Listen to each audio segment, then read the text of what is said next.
I grew up in Quitman, a shotgun-style brick house, and I grew up pretty much as any other kid would. You know, I had 2 older brothers. I was the baby of the family, so I grew up playing in mud holes and picking up pine cones and raking up pine straw and riding our 3-wheeler through our lanes of pine trees, and I just grew up like any other kid. And my mom, she was signed to a label out of Nashville. I forget the other names of the artists, but she was one of the first.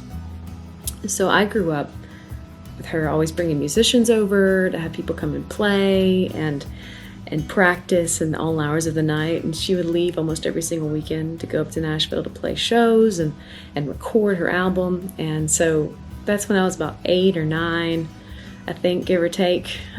So I grew up around that. That's where it kind of first started. And Mom would play all these gigs in Nashville, and to the ones where kids were allowed, you know, I kind of tagged along, and I was engulfed in music. I was submerged in this talent. So I kind of have been partial to playing music and singing and playing guitar or piano, because that's what Mom did, and she was so happy and she was so good at it. So I hoped, you know, when I grew up I could have something as good as hers. Talking about all the get-togethers that we had when I was a kid, not knowing anything about it, Mom would just have musicians over all the time, and we'd always go to these events and get-togethers, and my only worry was if there was food and hush puppies, and I'd be happy, very happy with any kind of food that was given to me. One year we went to Rick McWilliams' house. I forget where it was. I think it was in Alabama. I can't really recall exactly where it was, but it was a cabin on top of the hill. And they always had bluegrass bands up there. Every year they had bluegrass, country music, stand-up basses, fiddles, guitars everywhere, singers everywhere. So many musicians in this house. And it wasn't a huge house, so just packed in there, or we'd be on the porch. Everywhere there was a room, there was music. I remember I was still 11, and we were living at Lay Lake, and I was riding my bicycle and my high-top Converse, which I wore everywhere, which turns out their ankle support is garbage. I was riding my bicycle, sitting on it, and I broke my foot, completely broke my foot. So I was on crutches at this time when I met Bob Saxton.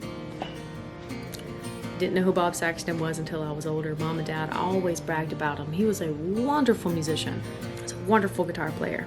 Played jazz and blues, renowned for playing with Patsy Cline. All of these people that I met growing up who had connections with Patsy Cline blows my mind, because I love her and I grew up with her, and I eventually went down the path of classic country. So I was constantly in the light of classic country music. So Bob Saxton, I was up there singing with him, who played with Patsy Cline. So I naturally played crazy. Well, sang crazy, because my arms were preoccupied with crutches at the time. This man, he's recognized from NASA, from writing a song called Stardust. You can go to their website, look up Bob Saxton. He's the honorary guitarist for playing Stardust for the spacecraft Stardust. It's crazy things that he has done in his lifetime. And I got to play with him. I got to sing with him when I was 11, 11 years old at Rick McWilliams' house.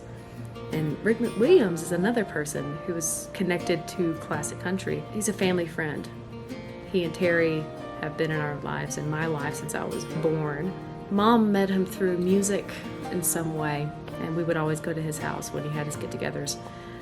But Rick McWilliams has a story that is connected to Jimmie Rodgers, which is amazing. He is the great-nephew of Elsie McWilliams, and she was a songwriter for Jimmie Rodgers way back when. And she could read music. She could play the piano. Jimmie Rodgers couldn't do that, so she wrote so many songs for him. And she had a sister. Jimmie Rodgers married her sister, and so that's how Rick McWilliams is connected to Jimmie Rodgers. A long family history. And he can sound just like him. He can sound just like Jimmie Rodgers. Now, with Mom being signed to the label, so she did all of these gigs, and she was sponsored by Budweiser. She had all her banners and her merchandise, her hats and her shirts and all of that. So she played a lot at TSBA, which was the International Singing Brakemen's Association.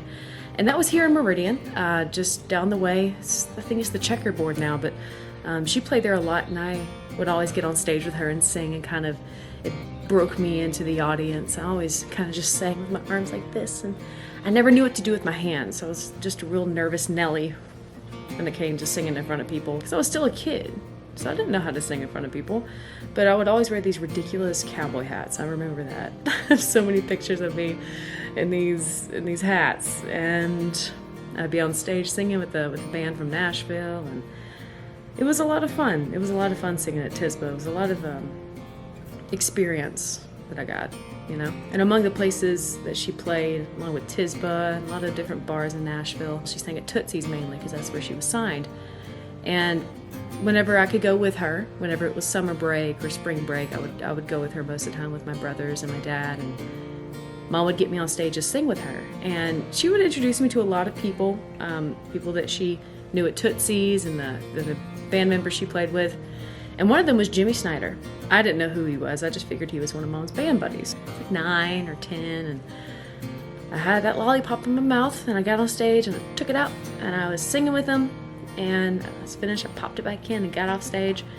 And I wasn't 20, 21 years old when I actually found out who Jimmy Snyder was. He had played with Elvis Presley. He was personal friends with Merle Haggard. Elvis always joked that Jimmy Snyder was the one who sang Memories, because he could sound just like Elvis. Being friends with Merle and singing The Haggard State of Mind with him and Willie Nelson. Now that I'm an adult, it's, oh my God, it was Jimmy Snyder, you know? So many people that Mom had met when she was singing up in Nashville and at Tootsie's and signed with them.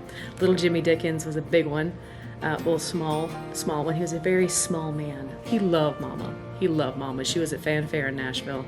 She had her own little booth. She would joke around with the other musicians. Little Jimmy Dickens walks in and walks directly to her, surrounded by these big burly men where you couldn't even see him, and the waters parted, and walked little Jimmy Dickens up to Mama. That was a real fun time at Fanfare. She played the Midnight Jamboree. It's one of the longest running radio stations in history. Well, next to the history of the Grand Ole Opry. She was on that a lot with the bands. When I was younger, I used to go with her a lot to these shows. Ernest Tubbs' Midnight Jamboree had been going for decades and decades. And the amount of people that have played it was like the little Opry, you know? It's like the little Grand Ole Opry. And everybody who was anybody in classic country music played there. And my mom played there. Duh! All these shows that she played, she always took the same route. Mom was a creature of habit, so she always took the same route to go to these places. There was a single restaurant she would always stop at, pretty much around the same time, on the same day. It was her and her best friend Cookie that they would always travel together. And it was Stan's Restaurant. Now this was a gas station / trinket store restaurant, and there was a tree growing into the middle of it. And Mom would always get the same meal, and they'd have it ready for her when she walked in the door. They remodeled recently, and they took down a lot of the pictures that were hanging up, but Mom made the cut. And so to this day, Mom is still hanging on the wall over there in the corner, and I plan to get my picture one day next to hers. We stopped there recently. Every time we go up to Nashville to record, we stop at Stan. I had went up there, and we were searching one day, just kind of for the fun of it, to see if Mom was still there, and there she was, still hanging on the wall. And naturally, I took a picture next to it, and fangirling over my mom. So it was a really, really neat experience knowing Mom was still up there after all these years. In 2006, I was about 11 years old, we moved to Alabama. My dad got a new job, so we picked up and we moved to Columbiana. It was a small town, reminds me a lot of Meridian. Small town feel, country folks, real sweet and cordial. We lived on Lay Lake. And Mom was still signed with Tootsie's at this point, and she's always going up to Nashville. So any get-together that we had, we pretty much had a Nashville band come down. And most of the time, they never really asked for money, because they knew if they came to our house and they were going to play for Mom, they were going to get fed, which is feeding into the cliche of starving musicians, and they need to eat. Which is true, because Mom always fed them this huge meal of maybe country fried deer steak, chicken pot pie, chicken and dumplings, or hush puppies were my favorite. They'd always have this huge amount of food waiting for them when they got there. And that satisfied their hunger. That satisfied them. And they stayed and they played, they hung out. Sometimes they stayed in the night, then left the next day. It was just a little get together, and the band was over, and I got up and sang a few songs, as I do. And I'm usually always wearing something that's very tomboy-esque. Cut-off jeans or camo and jersey shirts with my hair pulled up in a low ponytail as to not get in my face while I'm running around skinning my knees up. It made for some really great memories when we were there. Only downside is that they had these bugs that were the size of bats. I kid you not. I've seen my fair share of mosquitoes, living in Mississippi, it's a state bird. When we moved to this lake, there was these things called mayflies. They were, no joke, about this big. At least in my mind as a child, they were huge. And they were just swarmed on trees and they were birthed from the lake. It was terrifying and I hated them. But other than that, it was a wonderful experience. I went to elementary school there. It was a really, really fun time. Columbiana had this little tradition every single year. It was called Liberty Day. It was just to honor our veterans and the ones that are overseas fighting for us. So we had a real big get together. We had fundraisers going for them. They always had a flatbed trailer in the middle of the football field. They always had music on it. Every single year they had these bands come in and come down from different states and play. Mom was volunteered that year. So she had her band come down and they played for a few hours out there in the middle of the park. And naturally I'm out there playing with the boys, playing football. She's running around getting dirty. Had that lollipop. It was my signature look, that stained blue teeth and mouth and running around with the football. But Mom had called me up on stage at one point. I was 11 and so I didn't think anything of it. I was so used to it by now. I just, all right, gonna go bebop up there and sing a song or two and get down and start playing with the guys again. So I get up there and I start singing It's Crazy in B flat, and I got these grumblings from the band, as I usually do when I say B flat, because it's a terrible key to play in. It's a pain, but they could do it. I knew they could. And they did. And I got up there and I sang my song, and Mom always joked that you could hear a pin drop in this arena of 5,000 people. You could hear a pin drop in that place when I started singing. I had this natural rhythm. I really have Mom to thank for that because I grew up around music, so I kind of had the rhythm ingrained in me, and I knew when to come in and when to stop and when to have the turnaround go to the band, and I owe that a lot to Mom. When I finished singing, everybody was on their feet, and there's not really any kind of explanation that I could give you with the feeling that I had when I finished, and they loved it. I always say that was the pivotal moment in my life that I kind of knew that that's what I wanted to do with the rest of my life. I mean, I had picked up dancing when I was living in Alabama. I had picked up baton and jazz and piano, trying to find out what my purpose was and what I was good at so I could follow through and become something. The moment I finished singing that was the pivotal moment of, oh my God, this is it. This is what I am made to do. So from that moment on, I dedicated everything I had to my music. I mean, and naturally when I was finished, I got off stage and put the lollipop back in my mouth and started playing football with the boys because I was just a kid.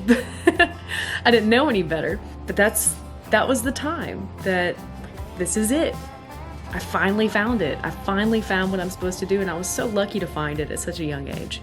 I was so lucky to not have to go through any kind of strife and worry what my purpose was in life and what was I gonna do when I grew up. The biggest question you ask when you're a kid, what do I want to be when I grow up?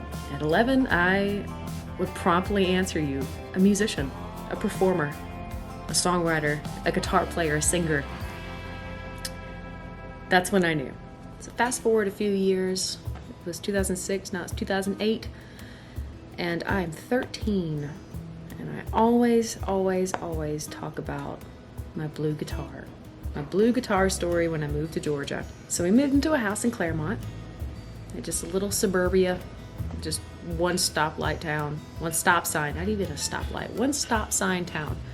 The park, tennis court, playground, a few little houses on the side streets, and then you were through Claremont. That was it. There was nothing to it. Blink of an eye, you'd drive right through it. Across the street, they were having a yard sale. And the light caught this beautiful blue guitar. And I knew at that moment I had to have it. Because at this point, I'm just on piano.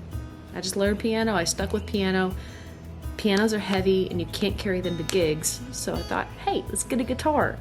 So I walk on over there and ask them how much they want for it, and it couldn't have been but about $30, $35, if that. And me being 13 years old did not have that kind of money in my pocket. So where do I go? I begged my parents if I could have this. which they thought was a wonderful opportunity, seeing as most guitars cost hundreds and hundreds of dollars. They'll just spend $30 on this little guitar, and if I don't like it, if I don't pursue it like I haven't pursued pretty much any of my other interests as a child, you know, this is just only 35 bucks, 30 bucks, nothing too crazy.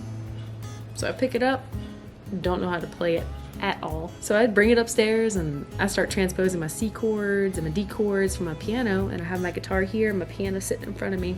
I'm playing this one chord, I'm trying to figure it out on the piano, and I transpose it to my guitar, and then my dad walks in and sees me really struggling to learn this guitar. And at that moment he decides, we're gonna get her some lessons. In Gainesville, from Larry Daniels. I remember him like it was yesterday. And I walk into this guitar shop where he holds his guitar lessons. And it's a back room stacked high with books and lessons and how to play guitar and how to play your chromatic scales and doing all these things. And it was overwhelming and terrifying to me because there was just guitars everywhere and just drum sets everywhere, picks and necks of guitars and strings, and this overwhelming amount of music surrounding me in this place. And so I walk to the back room and I sit down, and Dad leaves me there for about 30-45 minutes to get my first lesson. And I'm just like this sponge, just soaking up every bit of information that I possibly could get into my brain at that point. I was so eager to learn everything there was about that guitar. And I remember when Larry had been teaching me every single week, like a Thursday or a Wednesday. It was 30 minutes, an hour every week. And I'd go home and I'd practice it and memorize it and put everything that I had into learning these lessons. And I plowed through that book. I plowed through that lesson book, and he ran out of things to teach me. 7-8 months. I can't remember how long it was, but it was a very short amount of time that I soaked up all of this information. And this bird, rude. Now, after I got that blue guitar and I filled my brain with every possible chord that could fit in there, I decided I wanted to start playing out in public, you know, by myself with my guitar or singing to a few tracks because I wasn't that great at it. So I started playing these shows in Helen, Georgia. Now, this was a little Germified town, Helen, Georgia. Everything was German themed. The houses, even the Waffle House, was German themed. There was a little pavilion in the middle of town, and it had the horse and buggies behind it where they would take you through the tours of Helen. And we figured we could rent it out, and I could go up there and I could play just for free and just go out there and sing. I went up there and I set up my stuff, and my dad was the appointed sound man, and he still is to this day. He was always sitting in the back working on my sound for me. And I used Mom's old PV system, because she was sponsored by them. So she had all this equipment. And so I took it and I started using it. I still use it to this day. I still use those big old speakers. I set everything up. Well, Dad mainly does most of it, but I help set up, and I have my little table next to me with my lyrics and my song list. And I have my little wireless mic, and I'm singing my little heart out, 13 years old in Helen, Georgia. Mom had taken a picture of me, so I had these little headshots that I could sign for people. I thought I was the hottest thing, you know. I had my pictures, and I had my tip bucket. I was up there singing and playing my guitar, and I sang every single weekend of that summer when I was 13. I really wanted to buy something for myself. You know, I've always wanted a laptop. What 13-year-old didn't want a laptop, you know? So Mom and Dad weren't going to buy it for me, which is okay because it's like a $600-700 piece of equipment, so I don't expect them to pay for it. I worked for all of that money the entire summer, and I made the amount that I needed to get my laptop that I wanted. And I really appreciated the amount of effort and work it took to get that money. That's a big lesson my parents taught me. You're going to learn the value of a dollar. We're not just going to give you things. We're not just going to hand you things on a silver platter without you working for them, because you don't respect them that way. You don't appreciate what you have if it's just given to you. So I worked for it, and I got my bag of money of all 5s and 1s, 10s, some 20s, mainly 1s and 5s. I got my bag, and I'm trotting into Best Buy. I put my bag of money on the counter, said I want that laptop. They get the money bag, and they start counting it. And I guess their eyes got about big as saucers when they saw the amount of dollars and $5 bills and $1 bills that were in this bag. And they just got to counting. And then they realized that it was taking a lot longer than they thought it would. So they enlisted about 4 or 5 other men to come in and just count my money. And they finally finished counting it, and I got my laptop. Got a few side eyes from the employees because you have a 13-year-old girl with bags of money coming in. And I get it, and I leave with it, and I love that laptop. I had it for years and years and years, and it wasn't the greatest laptop in the world, but I loved it because I worked for it. Now that I'm 13 years old and Mom she isn't signed with Tootsie's anymore at this point, but she still had lots of contacts in Nashville. Naturally, she made a lot of friends. So we make a trip and head up there. Of course, we stop by. And this is before it was renovated, before they put an extra 2 levels up top. You know, it was just the regular old back room and the downstairs. I get on stage and I sing a song or two with the band. At Tootsie's, at 13, I had this little beret on, and I was going through this phase of hats. Like, I loved hats. I still do, but this was of the beret variety, and beanies. I wore them all the time. And now I've kind of have more of an understanding of the history of Tootsie's when I was 13 instead of 11 or 9, you know, and really appreciated it. So I kind of was shell-shocked when I was singing. The band played there was this huge window in the back, and it's still there. It's a big window in the back, and that's the little alleyway to the Ryman, and people would always sneak out of the Ryman, come over to Tootsie's and listen to some music, grab some beers, and then sneak back into the Ryman, you know. There's a lot of stories in that place. There are a lot of stories in that place. A lot of history. My mom is a part of the Tootsie's history. So we go back to Claremont, and we have this neighbor. His name is Allie Small. And I always call him Papa Bear. You probably heard me before. I say Papa Bear this or Papa Bear that. I mean Allie. I was 13, and I was just starting out on my musical path, and he was very knowledgeable when it came to music and producing music and doing videos. And so he taught me more about the aspects of what it meant to produce music and videos and how much effort it took to make a song. My little butt was always over there. You know, I'd either take a lawnmower and drive it down, because it was only maybe a half mile down the street, or I'd just walk or take my bike and go down there and hang out. And I shot a lot of videos. They're still on YouTube too. A lot of songs that he wrote that I sang for him, and that we wrote that I sang. And there were so many projects that we did, and he helped me get exposure and get out there and really hone my craft, going into open mics and singing out and playing with me on stage to kind of get me more comfortable. And at this point I had a new guitar. I still have my blue one. I still do have it, but I got a brand new Ibanez jumbo body starburst colored guitar, and it was acoustic electric, which was the greatest thing since sliced bread when I was that old, because my blue guitar was just a straight acoustic. I had to mic it for anything, but I got an Ibanez. Really moving up in the world. I loved that thing, and it sounded wonderful because it was about as big as round as I was, so it had this wonderful tone, and I played the snot out of that thing. So I'd always have my guitar with me strapped to my back, and I'd go over to Allie's and we'd play music. We'd shoot videos. We'd just hang out and talk music. He helped me through so many writer's blocks and gave me so many ideas, and we played so many shows together. The first time I headlined at Eddie's Attic in Decatur, Georgia. A lot of people have been founded there. You had Sugarland, the big one was John Mayer, and I had Papa Bear and his 2 sons were my band. And that was so great to play in this renowned place with Allie.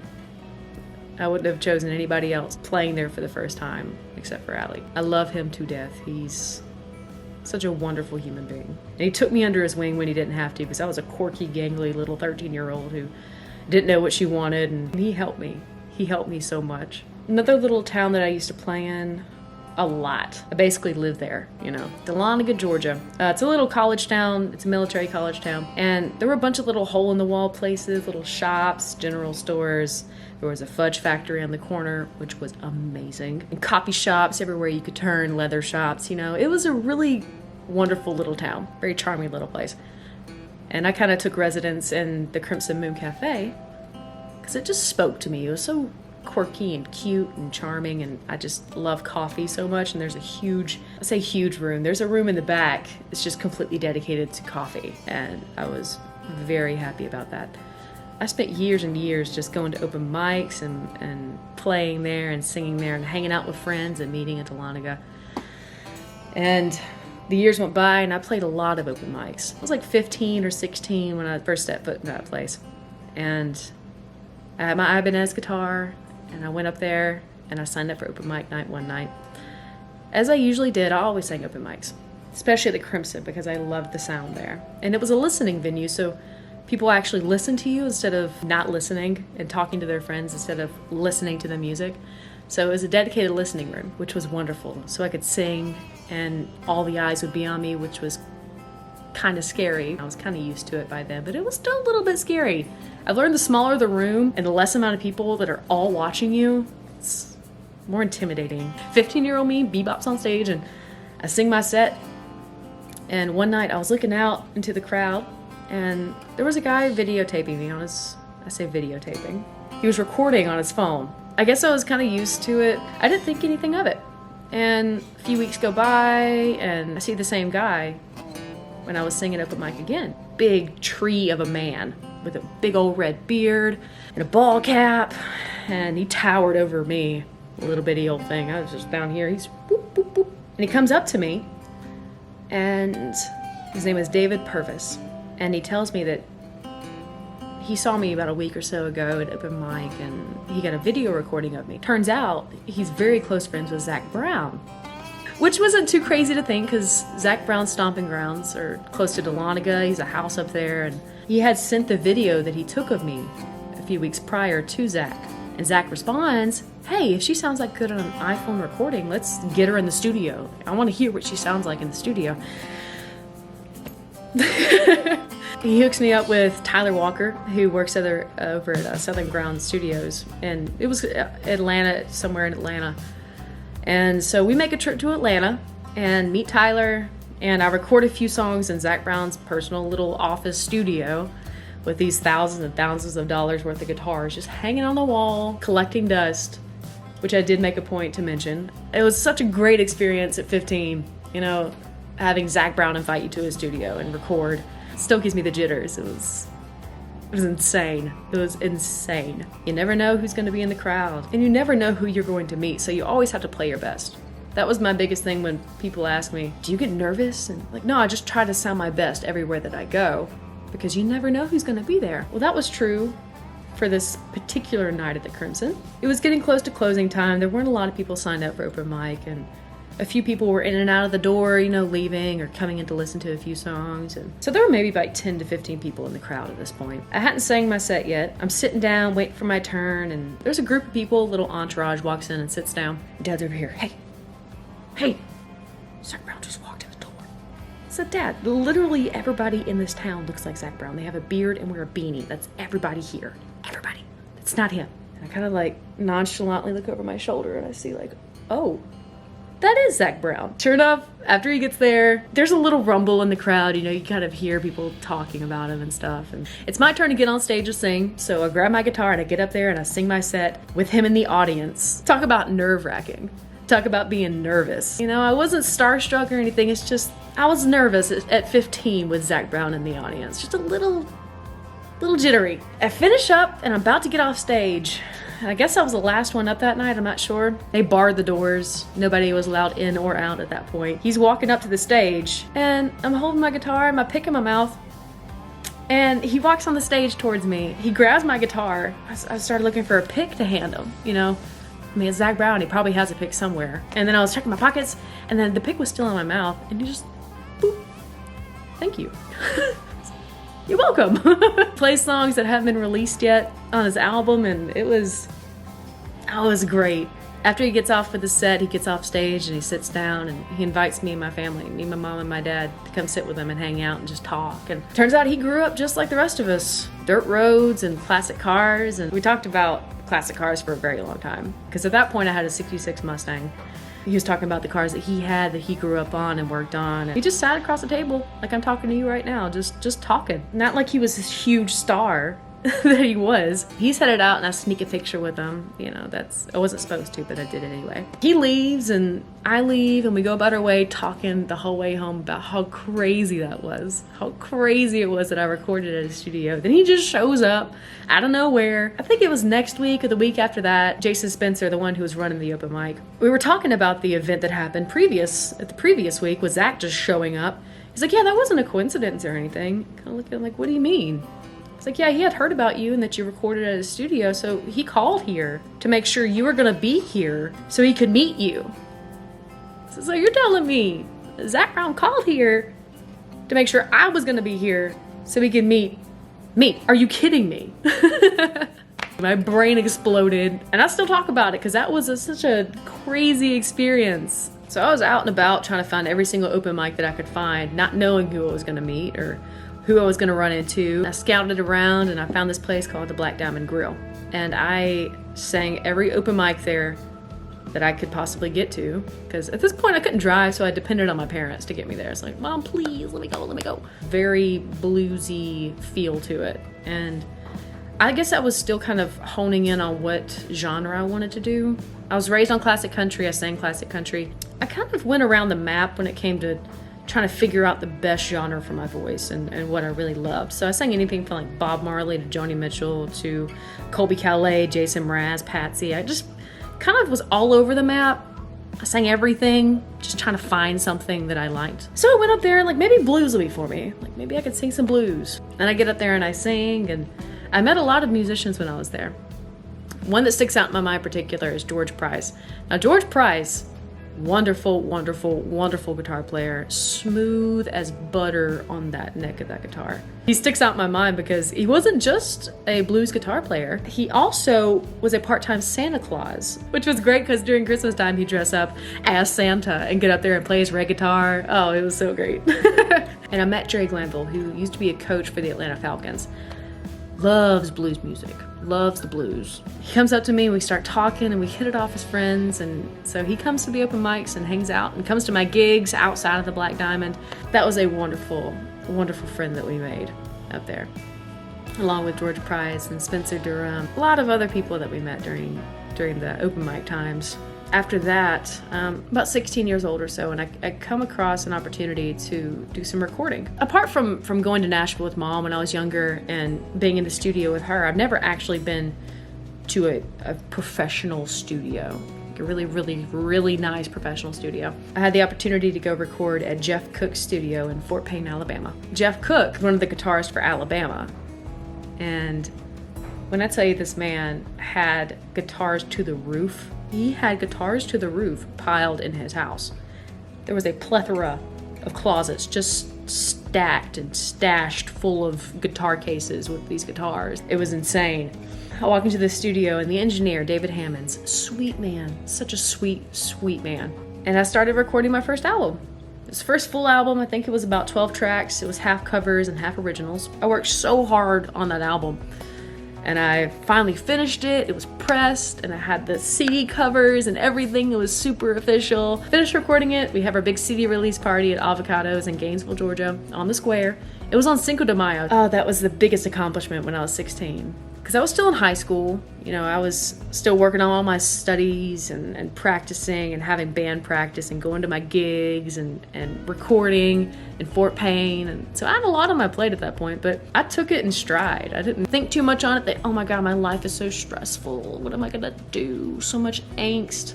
No, I was excited. I wrote songs and I played my gigs and I started selling my albums. And after I finished up my album, I had a lot of opportunities come my way, and a lot of people had their hands on my album and trying to figure out who I was, and they wanted to book me, so I got a lot busier. During that time, I was playing a lot in a place in Dahlonega, not too far down the road from the Crimson Moon. It was called the Oar House, like a wooden oar, right on the river, and I played there every single weekend of every summer when I was in high school, basically. And I crossed paths with Doug Howell.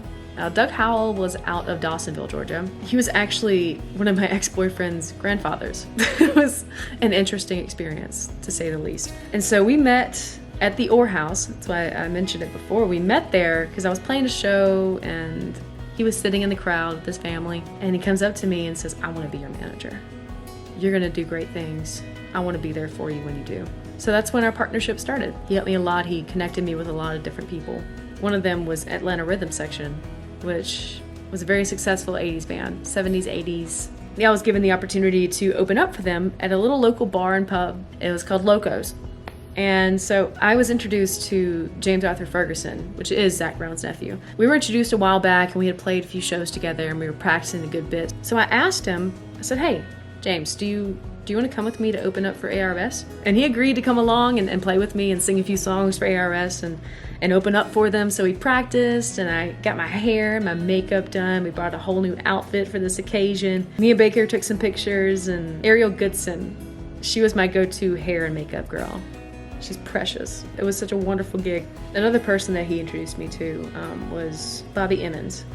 Now, Bobby Emmons was a part of the Memphis Boys. And he had toured with the Highwaymen. He has played on multiple cuts of songs. Huge hits. Sweet Caroline, Son of a Preacher Man, and The Ghetto, Suspicious Minds. The list is going on and on and on and on. I get to meet him and play with him in his living room. Well, I sang a few of my original songs, and he played along, and it was great. He was a sweet man. I was about 18 years old. I had the privilege of headlining again at Eddie's with a different band out at Dahlonega. So a bunch of my buddies, we got together and we practiced and we played this show and we were headlining it. I had opened up for the Judge Talford Band, which is a bluegrass band. I was in Louisville, Kentucky. I went up there and I played and opened up for them. My name was in lights, which was crazy. In the neon lights, my name and my face was there. And I said, "Mom, I made it. I finally made it." I was still very new to the guitar at that point. Still learning at 18. I was all right. I was doing okay. I decided I was going to get some lessons, and I went to Wallace Reed. And talk about a musical great. He knew everything there was to know about that guitar. He was a wizard. He taught me everything there was to know about music. And he did it in such a way that it was easy for me to understand. It wasn't complicated, made it so simple. It was the easiest way for me to learn. And he made it fun, and he gave me songs with these ridiculous chords, and he taught me theory and the circle of fifths and what note to go to when you're playing this one. It was just the composition of music and where it came from. It was more than just guitar practice. I was learning about music. It was just so much more than just practicing. And his son is Clay Cook, the instrumentalist for the Zac Brown Band. It's crazy how these things kind of mesh together, like I've done so much stuff, but in the end, it kind of all comes full circle. Like, gosh, they're all connected somehow. He is a wonderful soul too. Clay Cook is so down home, sweetheart. When me and Wallace were upstairs, Clay would just drop by every now and then, and so just kind of like a head down, like, hey, what's up? And we ended up going to see him a few times over at the Red Clay Theater. The owner was Eddie from Eddie's Attic, and he opened up the other place called the Red Clay Theater. He played a show, and when I tell you this man could play anything with a string, I am not joking when I say anything with a string this man could just pick up and play it like he'd been playing it since he was 7 years old. And he had a voice on him too. And Wallace was always beaming about him and talking about him. I don't think Wallace gave himself enough credit on what he had done. I was about 18 or 19. I had met Paul Ott for the first time. And he was a staple to the music community in Meridian. And everybody in Meridian always sang his praises. Such a godly, wonderful person. I remember meeting him for the first time at a Cracker Barrel. It's the most southern thing, but and we walk in and he's sitting there around the table and we just sit and talk music. And he talks about everything he had done for the community and everything he has done for Meridian. And the main topic of conversation was music. He invited me and Mom to come on to his radio show. And it was around Christmas time, and I had written my Christmas song about the homeless. He loved the idea of this, of getting me on the radio on his station and singing this song and talking about it. I play my song and I play a few songs with Mom and we sing, and that one's for the books. That experience was one for the books. That was about 2014, 2015. At this time, Mom and Dad had moved back to Mississippi, and I was still living in Georgia.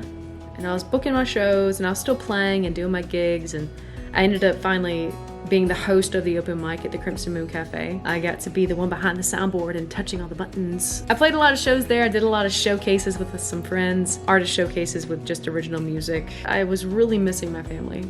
I was really missing home. I think I lasted a year. Without my mom and dad. So I moved back home.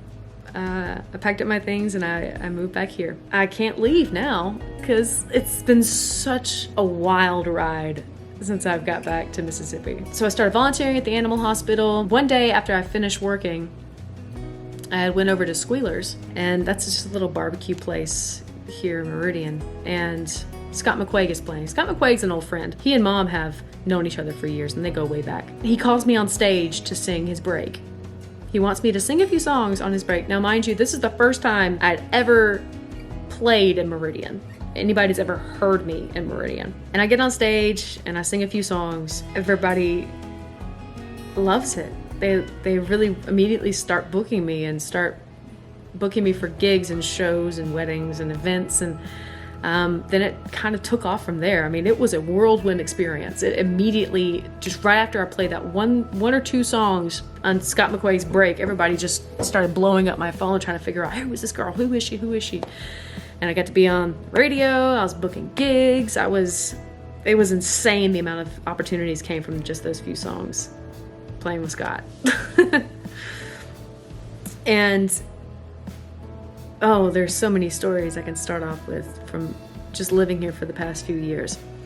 It starts booking shows and playing gigs, and I kind of followed in Mom's footsteps when it came to the plays, because she did a lot of plays at the Meridian Little Theater. 9 to 5 was a musical that they were holding auditions, and I was in a few plays when I was in high school, but I never gotten a lead part. I've always been the background ensemble, and just for kicks and giggles, just to go up there and audition to see if I could get a part, maybe as ensemble or the background, because 9 to 5, I love Dolly Parton.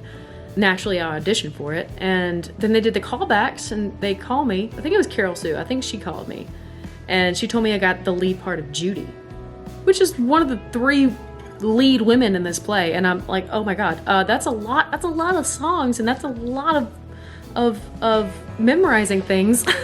Little did I know how much work actually went into this. Oh my Lord, have mercy. The time and the effort. It was so worth it. I made so many friends, so many stories to take away, some that I cannot tell y'all, but it was a great time. And we were practicing 9 to 5, pretty much 9 to 5. The dancing, the singing, learning the lines, the dialogue. Then I had my job, and at that point I was working on music projects, and a lot of great things were going on for me. A lot of wonderful opportunities, and I was really stretched thin. I was going all over the place. I was doing so much, and like I was when I was a girl, I always, give me more. I can do more. You can never really overwhelm me, is what I thought. I could take it on. I could take the world on and never complain about it.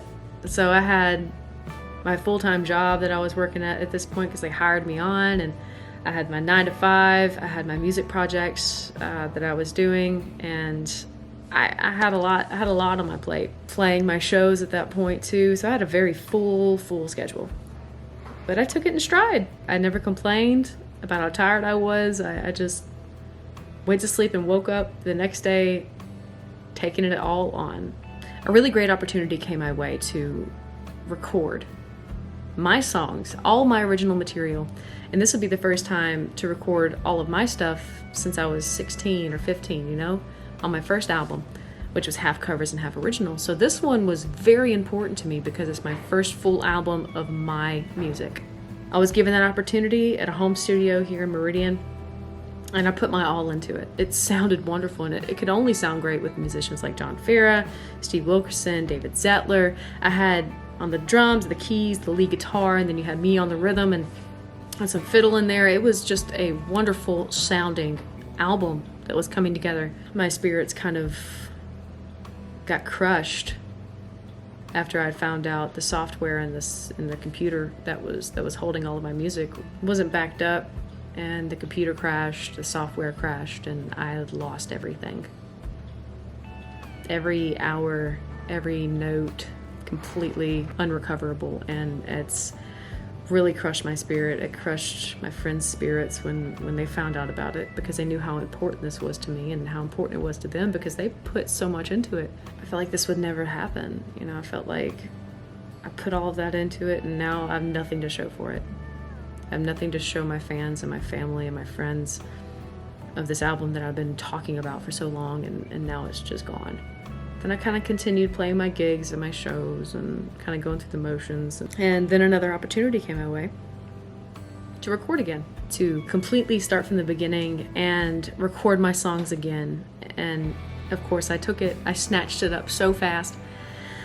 And I started recording at this studio. here in Meridian. It's another studio. There was a lot of red tape that was involved in me being the guinea pig for this place, because I was the first one to record at the studio. So I enlisted one of my friends, Jonathan, to come in and work the soundboard. It was a very state-of-the-art soundboard, and not really anybody knew how to handle it. So we were the guinea pigs. I go in and I record, and I had the same musicians that I had on my previous album that was lost to come in and play on it and record on it. And I assured them that we're not going to lose this one. We're not going to lose this one. It's going to be wonderful. We're going to put it out, and it's something to be proud of. Me trying to finish up the album, getting almost finished, and in the end, it was just a real big cluster, and I stopped recording. You put a lot into something. You put your heart and soul into something twice, thinking it's going to have this wonderful outcome, and just for it to be stopped. That was a back-to-back hit on me. So I move on with my life, and I play my gigs and I play my shows, and a lot of great things happened after that anyways, though, in spite of the downfalls that I had, in spite of the terrible circumstances that came my way. I still made wonderful friends. I still booked wonderful shows and opening up for Jeff Bates and playing for him. And another one is Celia Ward's. I got to play at one of Celia Ward's get-togethers here, and it was close to Zero area. She's got a place up here. I got to play in front of her and a bunch of politicians that were having a get-together. I've had so many wonderful things happen in spite of the terrible things that happened. And then I met Fred Cannon. It changed my life forever. Our first experience, he had messaged my mom and talked to my mom about me, and then for some reason it didn't go through. It didn't go through the first time we had talked and conversated, so I just kind of moved on and forgot about it. And then afterwards, I met him again. This is when I was judging the Jimmie Rodgers singer-songwriter contest at the Jimmie Rodgers Festival. I didn't know who the judges were going to be. I just was asked to judge because I was a local musician and I had done a lot in my life. So they asked me to judge it. I was so excited to be able to judge this competition that's been around for years. It's the longest running festival ever in the United States. So for me to judge it, yeah, of course I'm gonna nab at that. I get to the event and I'm sitting down, and Fred Cannon walks in and he sits next to me. And he said, "Funny meeting you here." I said, "Yeah." And we just hit it off. We just started talking, and we were judging together, and we agreed on a lot of the aspects of the singers, and we agreed on who should win, which is Richard Ryan. He won that competition, and now he's a signed artist with Creative in Dreams. We just sat and we talked. The rest is pretty much history after that, you know? I was invited to go record in the studio in Nashville with Fred. He wanted to see what I sounded like in the studio as opposed to live. He gets me in the studio and I record a few songs. He kind of pushed my comfort level to the side because I knew what I liked to sing. I sang country and I sang my music, but I never really grasped onto classic country music until Fred. And he threw these songs my way that I had never sang before in my entire life. I knew them, I grew up on them, but I never sang them. I never thought to. I recorded these 2 songs and he wanted me to be a part of the label after that. I didn't even know that sound could come out of my body. I was kind of going through the motions with my voice and getting comfortable in what I was doing, and he brought me out of my comfort zone. And I sang better than I'd ever sang in my entire life in that studio. For the first time, I realized classic country. That was it. That was my ticket, and I took it, and I'm running with it now. I finally got signed. To a record label, and I never thought it would happen.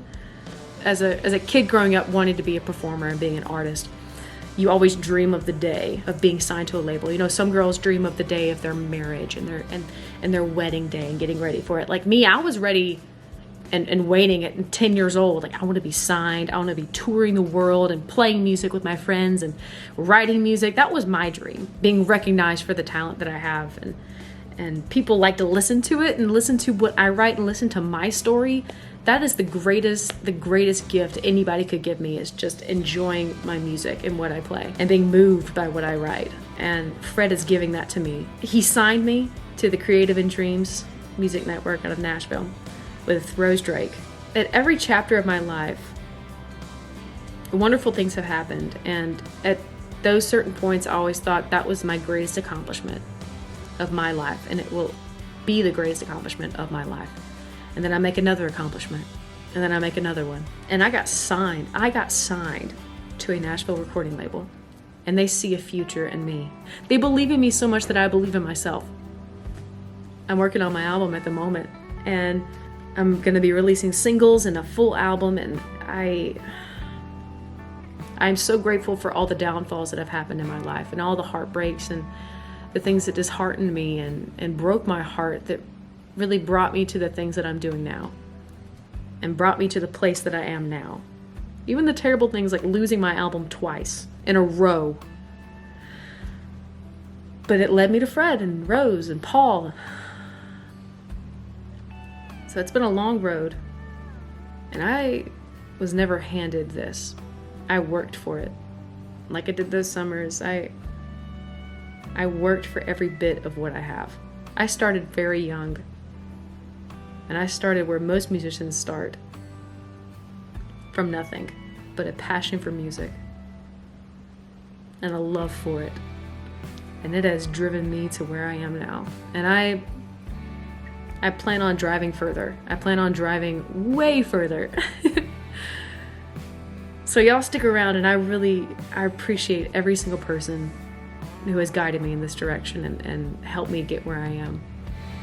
I really appreciate every single one of you. And all of the fans and all of my family and all the musicians, every person that I've had the pleasure of knowing and having them help me along my journey. I love that. I love all of you. If it wasn't for you, I wouldn't be doing this. So thank you.